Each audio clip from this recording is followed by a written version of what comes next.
இந்த நாட்டில் கிடக்குது. அதை கேட்கறதுக்கு ஒன்றும் இல்லை, போனோம் மசீதியை கட்டுறதுக்கு. இப்படியெல்லாம் இருந்து கொண்டிருந்த போது ஒரு பறையர் சமூக மக்களின் ஒரு ஆதித்தமிழர்கள் விஷயத்தை மீதி தமிழர்களை வைத்து பேச வச்சார் தெரியுமா? அதுதான்டா இங்க சிக்கல்.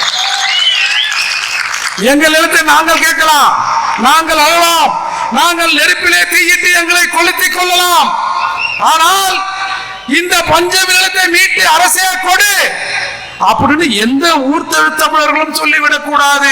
ஒரு பறையனுக்காக, ஒரு ஆதி தமிழருக்காக தமிழகத்திலே இருக்கிற மற்ற தமிழ் சமூகங்கள் எல்லாம் ஒன்று சேர்ந்து வந்து நிற்குது இல்ல? வரலாற்றில் எங்கேயாவது காட்டுங்க. இல்ல இந்தியாவில்,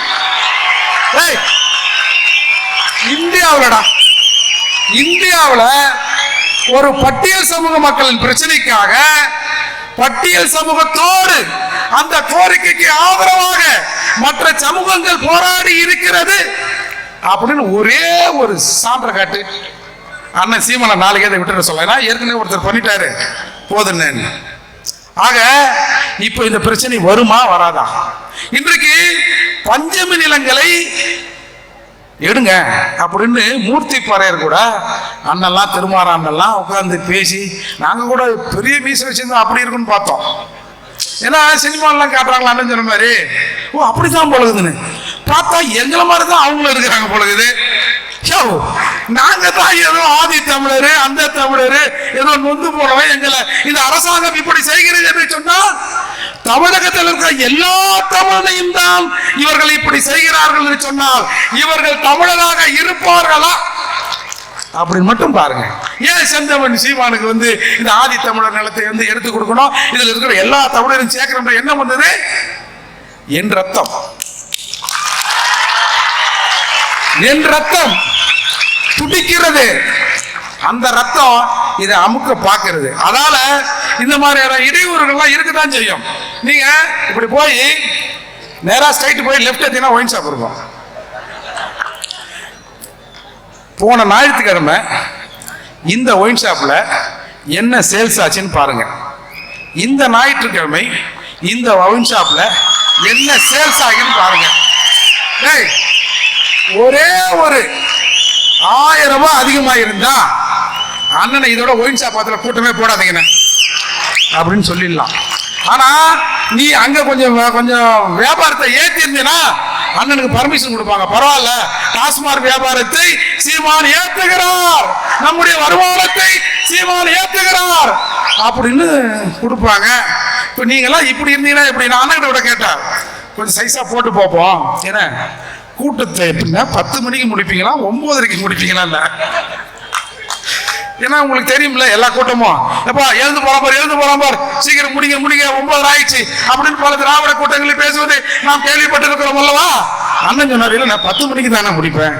ஏன்னா 10க்கு தானே, ஆமாண்ணே 10க்கு தானே முடிப்பேன் அப்படின்னு சொன்னார்ல. அப்படி நீங்க அரசாங்கத்தோட ஒத்துழைக்கலன்னா உங்களுக்கு எப்படி அரசாங்கம் ஒத்துழைக்கும்? என்ன நியாயம் இது?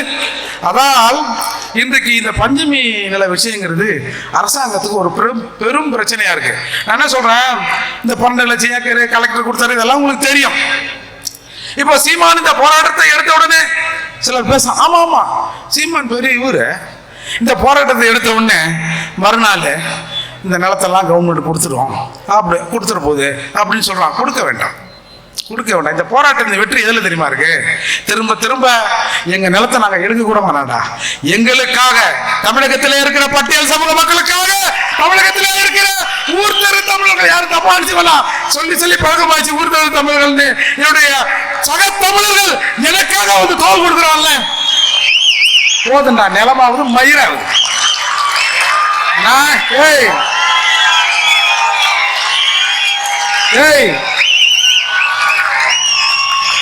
நாங்க பிரிச்சு கொண்டாத பிரிக்கின்ற காலம் வரும். அப்போ கன்சிராம் சொன்னாரு, சாதிகளாய் சேருவோம் சாதிகளாய் சேருவோம் சொன்னாரு. அப்போ தமிழர் நிலத்தை, தமிழகத்தில் இருக்கிற தமிழ்நாட்டின் வளங்களை எல்லாம் தமிழர்கள் பிரிச்சு கொள்வோம். நீங்க ஒன்னும் கவலைப்படாதீங்க, உங்களுக்கு உரிய பங்கும் உண்டு. நீ 1% அதுக்கு கீழேயா அண்ணன் கிட்ட சொல்லி, என்ன பாவம்ல ஒரு சதவீதம் கொடுப்போம்ல. என்னவோ தெரியாமையோ நம்ம தமிழ்நாட்டை என்னவோ பண்ணிக்கின்னு வச்சாங்கல்ல, ஒரு சதவீதம் இடஒதுக்கீடு கொடுப்போம்ல. கடைசி நாம் 100% கொடுன்னு சொல்லியிருக்காருன்னு சொல்லி உனக்கும் நாங்கள் இடஒதுக்கீடை வாங்கி தருவதற்கு அன்போடு காத்திருக்கிறோம் நண்பா, அன்போடு காத்திருக்கிறோம். ஆனா இது சரி, பஞ்சமி நிலமாவது எங்க பிரச்சனை? சரி, இன்னைக்கு வந்திருக்காங்க. ஆனா இங்க இருக்கிற தமிழர்களை இதோட விட்டுறக்கூடாது. தொடர்ந்து பட்டியல் சமூக மக்களுக்கான பிரச்சனைகள் வருகிற போது எங்கள் அண்ணன்மார்களை கூப்பிட வேண்டும். ஏன்னா எங்க அண்ணன்மாரெல்லாம் கொஞ்சம் மோசமானவங்க போல இருக்குது அப்படின்னு நான் கூட தான் நினைச்சிருந்தேன். அப்புறம் முதல்ல நம்ம மருத்துவர் அவர்கள் கூட்டத்தில் உட்கார்ந்து பேசும்போதுதான் என்ன ஒருத்தர், இந்த செல்வகுமார் அண்ணன் ஒருத்தர் இருக்காரு, இந்த வேங்க வயல் பிரச்சனை நான் ஏதோ சொல்லிவிட்டேன்னு சொல்லிட்டு வேகப்பட்ட பிரச்சனையா இருந்தது. அப்புறம் அந்த கூட்டத்தில் உட்காந்து பார்க்குறேன், என்ன அண்ணன் பேசுறாரு, நம்ம தான் தப்பா நினைச்சிருந்தோமோ? அது மாதிரிதான் இன்னைக்கு பல சமூக தலைவர்களை நாங்கள் வேற்றுமையா தான் நினைச்சிருந்தோம். இதை நினைக்க வச்சோம். அப்படி இல்லப்பா, எல்லாரும் ஒண்ணுதாமான்னு அண்ணன் சீமான், அன்புமணி போன்றவர்கள் இன்றைக்கு நிறுத்திருக்காங்கல்ல. இப்போ சாதிவாரி கணக்கெடுப்பு அது என்ன சொல்றாங்க, ஏங்க எங்க கிட்ட இல்லைங்க அந்த அதிகாரம். ஏன் இல்லைங்க அது செல்லாதுங்க. செல்லுதோ செல்லதுயா, குடியா நாங்க பாத்துக்கிறோம், கீஞ்சிருந்தா ஒட்ட வச்சு கூட நாங்க செல்ல வச்சுக்கிறோம் அப்படின்னா, இல்ல நாம் ஏன் சாதிவாரி கணக்கெடுப்பை எடுக்க வேண்டும்? உண்மையிலே அது நம்முடைய அப்பாவுக்கு, அப்பா எங்க அப்பா படிச்சவரு, இந்த அப்பா விவரம் இல்லாதவரு. நீங்க போய், சத்தியமா நான் சொல்றேன், நீங்க போய், sir what do you mean by the census, இல்ல தமிழ்ல கூட இந்த கணக்கெடுப்பை பத்தி உங்களோட கருத்து என்ன? கணக்கு யாருக்கு தெரியும்? எவன் கணக்கு எவன் வச்சிருக்கான்? ஏதோ அரசாங்கத்துல சம்பளம் வந்தா அந்த கணக்கு அக்கௌண்ட்ல இருக்கும், தனியா அந்த அக்கௌண்ட் எங்க இருக்கும்? அந்த கணக்கு எங்க இருக்கும்? என்னைக்காவது ஒரு நாள் என்னை கூப்பிட்டு விசாரணைன்னு சொன்னீங்கன்னா, என் வீட்டுல இருக்கிறவங்க மாட்டிட்டான்னா என்ன ஆகுது? அதாவது என் கணக்கு பல இடத்துல இருக்கும் அப்படின்னு சொல்லுவாருன்னா கூட சொல்லுவாரு.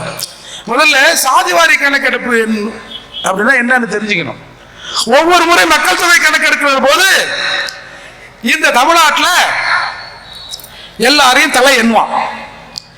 எஸ்சி ஆகிய எங்களை, பட்டியல் சமூக மக்கமாக எங்களை, பறையரை, பல்லரை, இன்னொருத்தரை எல்லாரையும் வீட்டுக்கு வருவான். உங்க வீட்டில் எத்தனை பேர் இருக்கிறீங்க? இதுனா மூர்த்தியா? என்ன படிச்சிருக்காரு? சரி, என்ன படிச்சிருக்காரா? என்ன சம்பளம்? வீட்டில் எத்தனை பேர் படிச்சிருக்கான்? வீட்டில் டிவி இருக்கா? எத்தனை இன்ச்சு டிவி? கார் இருக்கா? பைக் இருக்கா? ஆண்டு வருமானம் எவ்வளோ? அப்படியா? வேற யாராவது இன்கம் சோர்ஸ் எதனாவது இருக்கா? பிசினஸ் ஏதாவது பண்றீங்களா? சரி, இவ்வளவுதானா? உங்க அசெட் என்ன? இதெல்லாம் கணக்கு பண்ணி போயிடுவான். பக்கத்து வீட்டில் ஒரு வன்னியரோ, ஒரு தேவரோ, வேற யாரோ, நாடாரோ யாராவது இருந்தா அவங்க வீட்டில் எத்தனை பேர் இருக்காங்க அப்படின்னு எண்ணிக்கின்னு போயிடுவான். இதுதான் மக்கள் தொகை கணக்கெடுப்பு.